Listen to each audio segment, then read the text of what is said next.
أعوذ بالله من الشيطان الرجيم بسم الله الرحمن الرحيم.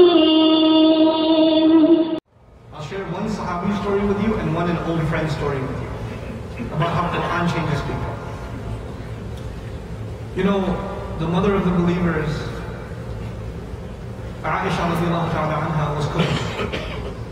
And while cooking, she had an apron in front of her and she was cooking. And the Prophet ﷺ is walking, and the house is not big. The quarters are very, very, very small, the size of a Texas closet. Really. Okay? So she's cooking and she can see from the window that the Prophet is coming, sallallahu alayhi wa sallam. And the Prophet ﷺ is reciting the ayat from Surah An-Nur that talk about covering of the women. This is the first time she's hearing these ayat. She didn't know about these ayat. Where is she, outside or home? At home you have to have hijab on or no? No. But she doesn't know. All she heard is, believing women should. She's listening to the ayat and she can't find a cloth. She tears off her apron and covers her head. Immediately. Sahaba are praying towards Al-Masjid Al-Aqsa. A Sahabi walks by and says that recites the ayat of the Qibla being changed. They're praying in Jama'ah, towards Aqsa. And then the Sahabi runs by and recites the ayah of the change of Qibla, and in Jama'ah they switch sides. They don't even wait to finish the prayer. They don't even say, does that apply to us right now? Should we finish? We have to have a debate about this. Nothing. We heard Quran, it's enough. We should change. We should move it. You know how difficult it is to come across liquids in the desert? Drinks in the desert? How quickly it dries up? When we think of alcohol in our country, it flows like water. It's available in the mountains of it or in Walmart, right? But back in Arabia, when you squeezed wine and you made khamr, it's expensive. Why? Because you don't have a lot of food to begin with. It's a commodity. It's a really expensive asset. The ayat of khamr come down. The ayat of the prohibition of alcohol come down. And Sahaba have finished drinking it, and they start gagging their mouth so they can throw it up. Not like, oh, I won't do it again. Oh man, that was too soon, too close to the ayat. I should gag and throw it up. SubhanAllah. The entire streets are filled. These are Sahaba stories. What about our times? I used to live in Long Island. There was a Puerto Rican fellow from the neighborhood who came to the masjid and became Muslim. And he used to live with his girlfriend. He had a baby with a girlfriend too. Christian guy. Came to the masjid, started learning salat. Then one day in the middle of conversation, he started with the imam and he said, yeah, my girlfriend, I'm trying to give her Islam. You know, a little hard. And the imam says, I'm sorry, you have a girlfriend? He goes, yeah, we have a baby too. He says, I don't think you can be with her as a Muslim. You have to get married. And he goes, what do you mean I can't be with her? That's my girl. He doesn't know. All he knows is Islam is one God and you have to pray. He doesn't know all the rules. So as a polite gesture, the imam opens up the Quran and shows him certain ayat. La taqrabu zina. Don't come near zina. Don't come near adultery, fornication. Any relationships outside of marriage. Okay. He listens to the ayat and he leaves. He's there every morning at Fajr. Every morning. And after about a couple of weeks, he asked one of the brothers, do you have some space in your apartment I can rent? Or in your house, a basement or something I can rent? Because I was looking, and he said, don't you have a house right there? He goes, yeah, but ever since I heard this ayah, I've been sleeping in the backyard. But winter is starting. So I was hoping I could rent a place. SubhanAllah. Quran comes, and if you really think of it as guidance, you will change. You will change.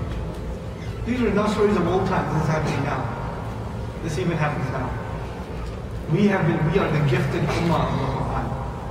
Bani Israel lost their book. They lost their book. The Nasara lost their book. They have pieces of their book. We have the entire book. and the entire explanation of the book by the Prophet himself in his practice, sallallahu alayhi wa sallam. What more can we ask for? The only thing missing from this picture is you and me. That's the only thing missing. Get ready for Ramadan. Start making time for the Quran from now. Start memorizing a little bit of it every day. Start listening to some tafsir of the Quran, some explanation of the Quran. And I recommend listening over reading, because in reading you get sleepy. In listening you're stuck in the car anyway. So listen to tafsir. Listen to Quran explanation, especially explanation of surahs you've already memorized. And every time you listen and learn something, even if you don't take notes, even if you don't memorize everything that was said, at the end of it all, ask Allah to make that a means of guidance. Because that's the bottom line. That's why we're doing all of this. There's no other reason to do this. There's no other reason. What is the most repeated quality of the Quran mentioned in the Quran? Do you know? Other than guidance. Not mercy, no. Other than guidance, what's the most repeated quality of the Quran mentioned? Zikr. You're right. Reminder and remembrance. I told you in the beginning of this talk, when somebody needs guidance, when somebody needs directions, they don't need them over and over again, huh? But the Quran's guidance, you need it what? Over and over and over again. Never sit in a dars, never sit in a khutbah, never sit and listen to an ayah of Quran and say, oh, I already know this. I already got this. Because it's not being given to you for knowledge, it's being given to you for remembrance, reminder. فَذَكِّرْ إِنَّ فَعَتِ الذِّكْرَى. Reminder has benefit. ذَكِّرْ بِالْقُرْآنِ مَنْ يَخَافُ وَعِيدٍ. Remind with the Quran whoever fears my promise, my threat. The Quran should be remembered over and over and over again. None of us should feel, I already know this one. I already studied that surah. I don't need to recite it again. Quran should be recited constantly. Constantly. You'll notice it'll start purifying your life. It'll start purifying your family life. It'll start purifying your home. The home in which the Quran is being recited, not by an MP3 player, but by the souls that live in that house will be free of a lot of problems. That house will enjoy a lot of barakah. Quran should be recited by you, the wife, the children, the parents, and it should be recited in the house. It should be recited. How many homes have fights and arguments? You know, fights and arguments, you can't say that shaitan doesn't have anything to do with them. Shaitan has something to do with them. What does shaitan hate? He hates the guidance. Runs when the Quran is recited. Ista'id billahi min ash-shaytan ar-rajim. Seek Allah's protection from the shaitan and recite the Quran. You will remove a lot of fitna from your house.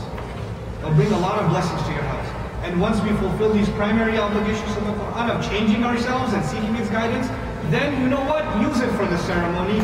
Keep it in the dashboard of your car. Recite it to feel better, to get healthier. Use it for reciting to get more barakah. All of that's great, but that's secondary. The Quran, the correct attitude towards this book is primary. So I beg Allah Azza wa Jalla for myself and for all of you, and especially for our children, that Allah make us a people of the Quran. Kama qala Rasul sallallahu alayhi wa sallam, Ya Ahl al-Quran. I leave you with this hadith, one of my favorite hadith about the Quran. The Prophet sallallahu alayhi wa sallam addressed the Ummah and he said, Ya Ahl al-Quran, people of Quran, La tatawassadu al-Quran. Don't turn the Quran into a pillow. Don't relax on the Quran. Don't become lax and lazy about the Quran. وَاتْلُوهُ حَقَّ تِلَاوَتِهِ مِنْ آنَاءِ اللَّيْلِ وَالنَّهَارِ. Read it and follow it like it deserves to be read and followed in all hours of the night and day. وَفْشُوهُ. Spread it. وَتَغَنَّوْهُ. And beautify it. Beautify it with your voices. Enjoy reciting Quran. Even if you're tone deaf, even if nobody else likes your recitation, you should enjoy reciting it. It's for you. وَتَدَبَّرُوا فِيهِ. And deeply reflect into the book. لَعَلَّكُمْ تُفْلِحُونَ. So that all of you may become successful. اللهم اجعلنا من المفلحين. May Allah make us all successful. بارك الله لي ولكم في القرآن الحكيم ونفعني وإياكم بالآيات